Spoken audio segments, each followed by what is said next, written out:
తాజా 30 పూరి జగన్నాథ్ గురించి ఒక అభిమాని సుదీర్ఘమైన లేఖ రాశారు. ఇందులో ఆయన చేసిన పాపం ఏమిటని ప్రశ్నించారు. ఈ లేఖను పూరి జగన్నాథ్ తన ఫేస్బుక్ పేజీలో పెట్టారు. ఈ లేఖలోని విషయాలను ఆశాంతం ఉన్నది ఉన్నట్లుగా చూద్దాం. పూరి చేసిన పాపం ఏంటి? రాజకీయ నాయకుడిగా అది చేస్తాం ఇది ఇస్తాం అని మభ్యపెట్టి గెలిచాక మాట మార్చాడా? మీ నోటికాడ కూడు లాగేసుకుని మీ ఉసురు పోసుకున్నాడా? లేదే 17 ఏళ్ల కిందట ఇండస్ట్రీకి వచ్చాడు.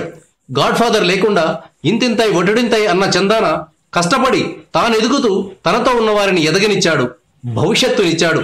అతనికి తెలిసిందల్లా ఒకటి, ప్రేక్షకుడు 100 రూపాయలు పెట్టి టికెట్ కొని ఓ 3 గంటల పాటు తన విలువైన సమయాన్ని సినిమా చూడడం కోసం వెచ్చిస్తే ఎలా ఆ ప్రేక్షకుణ్ణి సినిమా చూస్తున్నంతసేపు తనే హీరో అయితే అచ్చం ఇలాగే డైలాగులు చెప్తా, ఇలాగే విలన్లని ఎరగొడతా, హీరోయిన్స్ తో డాన్సులు చేస్తా అని తన కష్టాన్ని మర్చిపోయి లీనమయ్యేలా సినిమాలు తీయడం ఆయనకు తెలుసు.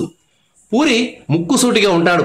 అప్పటికి ఇప్పటికీ అతనికి తెలియంది ఒక్కటే, ఒకరికి భజన చేయడం, కొమ్ము కాయడం. బుల్లెట్ స్పీడ్తో సినిమాలు చేస్తాడు. సందేశాలు సమోసాలు అని సినిమాలు చెప్తే ఎవరు వినరంటాడు. తను చేసే పనికి 100కి 100% న్యాయం చేశాడు. హిట్టు ఫట్టుతో సంబంధం లేదు, కాలంతో కలిసి ముందుకెళ్లాలనే రమణ మహర్షి సూక్తిని బాగా వంట పట్టించుకున్నాడు. కాబట్టే మధ్యలో ఒకసారి నమ్మిన వాళ్లే మోసం చేస్తే మరేం పర్లేదు అన్నట్టుగా నష్టాల్ని కష్టాల్ని ఎంతో ఇష్టంగా చిరునవ్వుతో స్వీకరించాడు. అందుకే కాబోలు పూరి తీసిన టెంపర్ సినిమా బిగినింగ్ లోని జీవితం ఎవ్వణ్ణి వదలదు, అందరి సరదా తీర్చేస్తది అన్న డైలాగ్ రాసి తనపై తనే సెటైర్ వేసుకున్న అమాయక చక్రవర్తి. బాణం బలంగా ముందుకు దూసుకెళ్లాలంటే వెనక్కే లాగాలి. సరిగ్గా అలాగే మండే సూర్యుడిలా పైకి లేచాడు. మళ్ళీ తెలివిగా సినిమాలు చేసి నిలబడ్డాడు. తనెంత మొండోడు అంటే ఒక్కసారి కమిట్ అయితే తన మాట తనే వినడు. అందుకే ఎన్ని సమస్యలు రౌండప్ చేసి కన్ఫ్యూజ్ చేసినా తనేం చేయాలో తెలిసిన పిచ్చ క్లారిటీ ఉన్నాడు.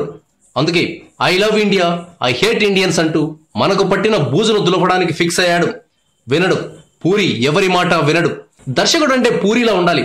మనం కూడా వెంటనే హైదరాబాద్ వెళ్లిపోయి దర్శకుడు అవ్వాలి అని పల్లెటూరులో ఉన్న కుర్రాలు సైతం కలలుగానే రేంజ్కి ఎదిగాడు. ప్రతి హీరో హీరోయిన్, ఆ మాటకొస్తే ప్రతి ఆర్టిస్టు ఒక్కసారైనా పూరి డైరెక్షన్ లో సినిమాలు చేయాలి అని టెంప్ట్ అయ్యేంతగా ఎదిగాడు. చరిత్రలో గొప్పోళ్లకి తప్పలేదు అవమానాలు, నీలాప నిందలు. సరిగ్గా అదే ఇప్పుడు మన పూరి జగన్నాథ్ విషయంలో జరుగుతున్నట్టుంది. అయినా ఏ రంగంలో లేవు బొక్కలు. ఇప్పుడు కోడై కూస్తున్న మీడియా వాళ్ళేమన్నా శ్రీరామచంద్రుల పిల్లి పాలు తాగుతూ తననెవరూ చూడట్లేదనే సామెతలా ఉంది మీడియా వాళ్ళ వ్యవహారం. కక్షగట్టి మరీ రుద్దుతున్నారు. పూరి అదని ఇదని చివరికి ప్రపంచాన్ని ఏదో చేయబోతున్నాడన్న ఒక భ్రమని అపోహని క్రియేట్ చేస్తున్నారు. జనాలు ఇదే నిజమని నమ్మేంతగా టీవీల్లో పొద్దు పొడిచింది మొదలు పొద్దుపోయేదాకా పూరి అండ్ కోని మర్డర్ చేసిన వాళ్ళుగా హైలైట్ చేసి చూపిస్తుండడంతో ఏ పాపం తెలియని వాళ్ళ తల్లి తండ్రి భార్య పిల్లలు అన్నా తమ్ముళ్ళు అక్క చెల్లెళ్ళు బంధుమిత్రులు ఎంతటి మనోవేదన అనుభవిస్తున్నారో టీఆర్పీ రేటింగ్ కోసం కక్కుర్తుపడే మీడియాకి అనవసరం. సమాజంలో ఎన్ని సమస్యలు లేవు. రైతుల ఆత్మహత్యలు, నిరుద్యోగం, సంక్షేమ పథకాల్లో అవకతవకలు, మార్కెట్లో దొరికే ప్రతి వస్తువు కల్తీ అవుతూ మనిషి జీవితాల్ని సర్వనాశనం చేసే కుట్రలు, భూ కబ్జాలు, ఇలా ఎన్ని లేవని. కానీ మీడియా నైతిక విలువలకు పాతరేసి మరీ అబద్ధాలని నిజాలుగా నమ్మించాలని కంకణం కట్టుకుని శక్తి వంచన లేకుండా ఈ డ్రగ్స్ గురించే ప్రచారం చేస్తోంది. ఇది న్యాయమా? పూరి కూడా మనలాగా సగటు మనిషే. తనకి బాధలుంటాయి, సంతోషాలుంటాయి. బాధల్ని తగ్గించుకోవాలని, వాటి నుంచి బయటపడాలని ఎవరు మాత్రం అనుకోరు. ఒత్తిడి తగ్గించుకునే క్రమంలో ఒక్కొక్కరు వాళ్ళకి నచ్చినవి తీసుకుంటూ రిలాక్స్ అవుతుంటారు. అయినా భూమి మీద ఉన్న ప్రతోడు మనిషే, దేవుడు కాదు. మనిషి అన్నాక కొన్ని బలహీనతలు కూడా ఉంటాయి. ఇందులో ఆశ్చర్యపోవాల్సింది ఏమీ లేదు. దెబ్బ తగిలినోడికే తెలుస్తుంది దాని నొప్పి. కొంతమందిని నమ్మినందుకు మోసం చేసి కింగ్ మేకర్ని అప్పులు పాలు చేశారు. ఆ అప్పులు తీర్చడం కోసం కష్టపడి సంపాదించుకున్న కార్లు బంగ్లాలు అమ్ముకున్నోడికి ఇంకెంత నొప్పి ఉండాలి. చీకటవ్వడం ఆలస్యం. పబ్బుల్లో బార్లలో పీకల దాకా తాగి రోడ్ల మీద యాక్సిడెంట్స్ చేసే గనులు ఎంతమందో.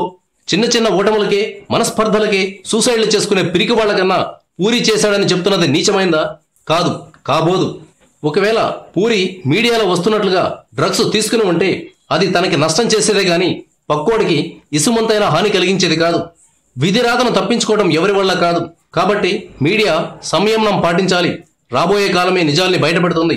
అప్పటిదాకా ఇంకొకరి మనసు గాయం చేయొద్దు.